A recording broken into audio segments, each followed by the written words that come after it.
എല്ലാവർക്കും നമസ്കാരം. Top ട്യൂഷന്റെ SSLC physics ക്ലാസ്സിലേക്ക് എല്ലാവർക്കും സ്വാഗതം. കുട്ടികളെ, എല്ലാവരും നല്ല ഉഷാറിലാണല്ലോ എന്നാ? നമുക്കിന്ന് ഒരു പുതിയ പാഠം തുടങ്ങിയാലോ? നമ്മുടെ എല്ലാം ജോലികൾ എളുപ്പമാക്കുന്ന ചില സൂത്രങ്ങളെക്കുറിച്ചാണ് ഇന്ന് പഠിക്കാൻ പോകുന്നത്. പാഠത്തിന്റെ പേര് യാന്ത്രിക ലാഭം പ്രവൃത്തിയിൽ അഥവാ മെക്കാനിക്കൽ അഡ്വാൻറ്റേജ് ഇൻ ആക്ഷൻ. പേര് കേട്ട് പേടിക്കണ്ട, സംഗതി വളരെ സിമ്പിളാണ്. നിങ്ങൾ ഈജിപ്തിലെ പിരമിഡുകളെക്കുറിച്ച് കേട്ടിട്ടുണ്ടോ? ആയിരക്കണക്കിന് വർഷങ്ങൾക്ക് മുൻപ് ഇന്നത്തെ പോലെ വലിയ ക്രെയിനുകളോ യന്ത്രങ്ങളോ ഇല്ലാതിരുന്ന കാലത്ത് 70,000 കിലോ വരെ ഭാരമുള്ള വലിയ കല്ലുകൾ 130 മീറ്ററിലധികം ഉയരത്തിലെത്തിച്ചാണ് അവർ ആ ഭീമാകാരമായ പിരമിഡുകൾ നിർമ്മിച്ചത്. എങ്ങനെയായിരിക്കും അവർക്കത് സാധിച്ചത്? ആരെങ്കിലും ചിന്തിച്ചിട്ടുണ്ടോ? കുറച്ചുനേരം നിശബ്ദത. അവർക്ക് ചില ലഘുവായ സൂത്രപ്പണികൾ അറിയാമായിരുന്നു. അതാണ് ലഘുയന്ത്രങ്ങൾ അഥവാ സിമ്പിൾ മെഷീൻസ്. നമ്മുടെ ജോലി എളുപ്പമാക്കാൻ സഹായിക്കുന്ന ഉപകരണങ്ങളെയാണ് ലഘുയന്ത്രങ്ങൾ എന്ന് പറയുന്നത്. ഒരാണി ഭിത്തിയിൽ നിന്ന് കൈകൊണ്ട് വലിച്ചൂരാൻ നോക്കിയിട്ടുണ്ടോ? നല്ല പാടാണ് അല്ലേ? പക്ഷേ ഒരു നെയിൽ പുള്ളർ ഉപയോഗിച്ചാലോ വളരെ എളുപ്പത്തിൽ ഉവിപ്പോരും. അതുപോലെ കിണറ്റിൽ നിന്ന് നേരിട്ട് ബക്കറ്റിൽ വെള്ളം കോരുന്നതും ഒരു കപ്പി ഉപയോഗിച്ച് കോരുന്നതും തമ്മിൽ വ്യത്യാസമില്ലേ? കപ്പി ഉപയോഗിക്കുമ്പോൾ ആയാസം കുറവാണ് അല്ലേ? അപ്പോൾ ഈ ലഘുയന്ത്രങ്ങൾ പ്രധാനമായും 2 രീതിയിലാണ് നമ്മളെ സഹായിക്കുന്നത്. ഒന്നുകിൽ നമ്മൾ കൊടുക്കുന്ന ഫലത്തിന്റെ ഫലം പല മടങ്ങായി വർദ്ധിപ്പിക്കും. നെയിൽ പുള്ളർ ചെയ്യുന്നത് അതാണ്. അല്ലെങ്കിൽ നമ്മൾ ഫലം പ്രയോഗിക്കുന്ന ദിശ മാറ്റി സൗകര്യപ്രദമായ മറ്റൊരു ദിശയിലേക്ക് മാറ്റും. കിണറ്റിലെ കപ്പി ചെയ്യുന്നത് അതാണ്. നമ്മൾ താഴേക്ക് വലിക്കുമ്പോൾ ബക്കറ്റ് മുകളിലേക്ക് വരുന്നു. ചിലപ്പോൾ ഈ 2 കാര്യങ്ങളും ഒരുമിച്ച് ചെയ്യും. ഒരു ലഘുയന്ത്രത്തിൽ നമ്മൾ പ്രയോഗിക്കുന്ന ഫലത്തെ യത്നമെന്നും യന്ത്രം ഉപയോഗിച്ച് കീഴ്പ്പെടുത്തുന്ന ഫലത്തെ രോധമെന്നും പറയുന്നു. അപ്പോൾ നെയിൽ പുള്ളർ ഉപയോഗിക്കുമ്പോൾ നമ്മൾ കൊടുക്കുന്നത് യത്നം, ആണി തിരികെ പ്രയോഗിക്കുന്ന ഫലമാണ് രോധം. നാരങ്ങ ഞെക്കിയിൽ നമ്മൾ കൈകൊണ്ട് കൊടുക്കുന്നത് യത്നം, നാരങ്ങ തിരിച്ചു ഞെങ്ങാതെ പ്രയോഗിക്കുന്ന ഫലമാണ് രോധം. ഒരു ലഘുയന്ത്രം ഉപയോഗിക്കുമ്പോൾ നമുക്ക് കിട്ടുന്ന ലാഭത്തെയാണ് യാന്ത്രിക ലാഭം അഥവാ മെക്കാനിക്കൽ അഡ്വാൻറ്റേജ് എന്ന് പറയുന്നത്. ഇത് കണ്ടുപിടിക്കാൻ ഒരു എളുപ്പവഴിയുണ്ട്. രോധത്തെ യത്നം കൊണ്ട് ഹരിച്ചാൽ മതി. മെക്കാനിക്കൽ അഡ്വാൻറ്റേജ് അഥവാ യാന്ത്രിക ലാഭം സമം രോധം ബൈ യത്നം അഥവാ ലോഡ് ബൈ എഫേർട്ട്. ഇതൊരു അനുപാതം മാത്രമായതുകൊണ്ട് ഇതിന് യൂണിറ്റില്ല. ഒരു ഉദാഹരണം പറയാം. 400 ന്യൂട്ടൺ ഭാരമുള്ള ഒരു കല്ല് ഒരു മൊക്ലോസ് ഉപയോഗിച്ച് ഉയർത്താൻ നമ്മൾ 40 ന്യൂട്ടൺ ബലം കൊടുത്താൽ മതിയെങ്കിൽ അവിടുത്തെ യാന്ത്രിക ലാഭം എത്രയായിരിക്കും? Mechanical advantage is equal to 400/40 സമം 10. ഇതിനർത്ഥം നമ്മൾ കൊടുത്ത ഫലത്തിന്റെ ഫലം 10 മടങ്ങായി വർദ്ധിച്ചു എന്നാണ്. യാന്ത്രിക ലാഭം 1-ൽ കൂടുതലാണെങ്കിൽ യത്നം രോധത്തേക്കാൾ കുറവായിരിക്കും. അതായത് നമ്മുടെ ജോലി എളുപ്പമായി. കൊള്ളാം. പ്രധാനമായും 6 തരം ലഘുയന്ത്രങ്ങളുണ്ട്. ഉത്തോലകം അഥവാ ലിവർ, കപ്പി അഥവാ പുള്ളി, ചക്രവും അച്ചുതണ്ടും അഥവാ വീൽ ആൻഡ് ആക്സിൽ, ചരിവുതലം അഥവാ ഇൻക്ലൈൻഡ് പ്ലെയിൻ, സ്ക്രൂ അഥവാ സ്ക്രൂ, ആപ്പ് അഥവാ വെഡ്ജ് എന്നിവയാണ് ഇവ. നമുക്ക് ഓരോന്നായി പരിചയപ്പെട്ടാലോ? ആദ്യം നമുക്ക് ഉത്തോലകങ്ങളെക്കുറിച്ച് പഠിക്കാം. എന്താണ് ഉത്തോലകം? ഒരു നിശ്ചിത ബിന്ദുവിനെ ആധാരമാക്കി സ്വതന്ത്രമായി ചലിപ്പിക്കാവുന്ന ദൃഢമായൊരു ദണ്ഡാണ് ഉത്തോലകം. ഈ ആധാരമാക്കുന്ന ബിന്ദുവിനെ ധാരമെന്ന് പറയുന്നു. ആർക്കിമിഡീസ് എന്ന ശാസ്ത്രജ്ഞൻ പറഞ്ഞിട്ടുണ്ട്, എനിക്ക് നിൽക്കാൻ ഒരിടവും ആവശ്യത്തിന് നീളമുള്ള ഒരു ഉത്തോലകവും തന്നാൽ ഞാൻ ഈ ഭൂമിയെ തന്നെ ചലിപ്പിക്കാമെന്ന്. അത്രയ്ക്കുണ്ട് ഉത്തോലകത്തിന്റെ ശക്തി. ഉത്തോലകത്തിൽ യത്നം, രോധം, ധാരം എന്നിവയുടെ സ്ഥാനത്തെ അടിസ്ഥാനമാക്കി അവയെ 3ആയി തിരിച്ചിട്ടുണ്ട്. 1-ാം വർഗ ഉത്തോലകം അഥവാ ഫസ്റ്റ് ഓർഡർ ലിവർ, 2-ാം വർഗ ഉത്തോലകം അഥവാ സെക്കൻഡ് ഓർഡർ ലിവർ, 3-ാം വർഗ ഉത്തോലകം അഥവാ തേർഡ് ഓർഡർ ലിവർ. എന്താണ് 1-ാം വർഗ ഉത്തോലകം? ധാരം, യത്നത്തിനും രോധത്തിനും ഇടയിൽ വരുന്നതാണ് 1-ാം വർഗ ഉത്തോലകം. ഉദാഹരണങ്ങൾ പറയാമോ? നമ്മൾ പാർക്കിൽ കളിക്കുന്ന സീസോ, കത്രിക, തുലാസ്, നെയിൽ പുള്ളർ, മൊക്ലോസ് എന്നിവയെല്ലാം 1-ാം വർഗ ഉത്തോലകങ്ങളാണ്. ഇനി 2-ാം വർഗ ഉത്തോലകം. രോധം, യത്നത്തിനും ധാരത്തിനും ഇടയിൽ വരുന്നവയാണ് ഇവ.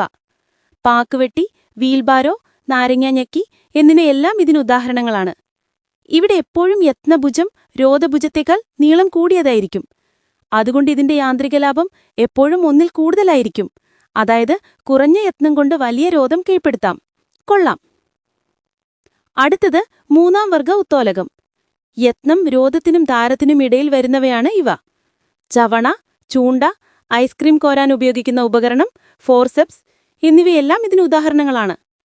ഇവിടെ യത്നഭുജം എപ്പോഴും രോധഭുജക്കേക്കാൾ കുറവായിരിക്കും. അതുകൊണ്ട് യാന്ത്രിക ലാഭം എപ്പോഴും 1-ൽ കുറവായിരിക്കും. അപ്പോൾ നിങ്ങൾ ചോദിക്കും, പിന്നെ എന്തിനാണ് ഈ ഉപകരണം ഉപയോഗിക്കുന്നത് എന്ന്, അല്ലേ? ഇവിടെ യത്നം രോധത്തേക്കാൾ കൂടുതലായിരിക്കും. പക്ഷേ ഒരു വസ്തുവിനെ സൂക്ഷ്മതയോടെയും വേഗത്തിലും കൈകാര്യം ചെയ്യാൻ ഇത് സഹായിക്കുന്നു.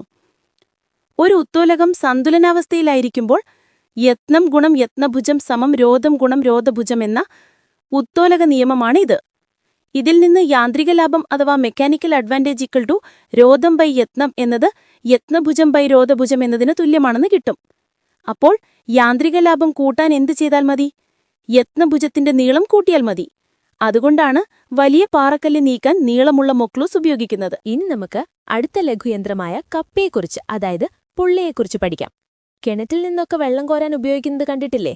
കപ്പികളും ഉത്തോലകങ്ങൾ പോലെയാണ് പ്രവർത്തിക്കുന്നത്. കപ്പികൾ പ്രധാനമായും 2 തരമുണ്ട്: സ്ഥിരക്കപ്പി, ചലിക്കുന്ന കപ്പി. ഒരു സ്ഥിരക്കപ്പിയിൽ അച്ചുതണ്ട് ഒരിടത്ത് ഉറപ്പിച്ചിരിക്കും. കപ്പി അതിനെ ആധാരമാക്കി കറങ്ങുകയുള്ളൂ. ഇതൊരു 1-ാം വർഗ ഉത്തോലകം പോലെയാണ്. ഇവിടെ യത്നഭുജവും രോധഭുജവും കപ്പിയുടെ ആരത്തിന് തുല്യമായിരിക്കും. അതുകൊണ്ടിതിന്റെ യാന്ത്രിക ലാഭം എപ്പോഴും 1 അതായത് ഇത് യത്നം കുറയ്ക്കുന്നില്ല.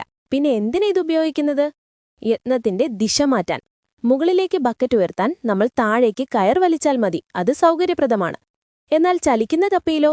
ഇവിടെ യത്നം പ്രയോഗിക്കുമ്പോൾ കപ്പിയും അതോടൊപ്പം ഭാരവും മുകളിലേക്ക് ഉയരുന്നു. ഇത് ഒരു 2-ാം വർഗ ഉത്തോലകത്തിന് തുല്യമാണ്. ഇവിടെ യത്നഭുജം കപ്പിയുടെ വ്യാസത്തിനും രോധഭുജം ആരത്തിനും തുല്യമാണ്. അതുകൊണ്ടിതിന്റെ യാന്ത്രിക ലാഭം എപ്പോഴും 2 അതായത് 100 ന്യൂട്ടൺ ഭാരമുയർത്താൻ 50 ന്യൂട്ടൺ യത്നം കൊടുത്താൽ മതി. കൊള്ളാമല്ലേ? പക്ഷെ ഇവിടെ ഒരു കാര്യമുണ്ട്. ജോലിയിൽ ലാഭമുണ്ടോ? യാന്ത്രിക ലാഭം 2 ഭാരം 1 മീറ്റർ ഉയർത്തണമെങ്കിൽ നമ്മൾ കയർ 2 മീറ്റർ വലിക്കണം. പ്രവൃത്തി, അതായത് ജോലി സമം ബലം ഗുണം ദൂരം.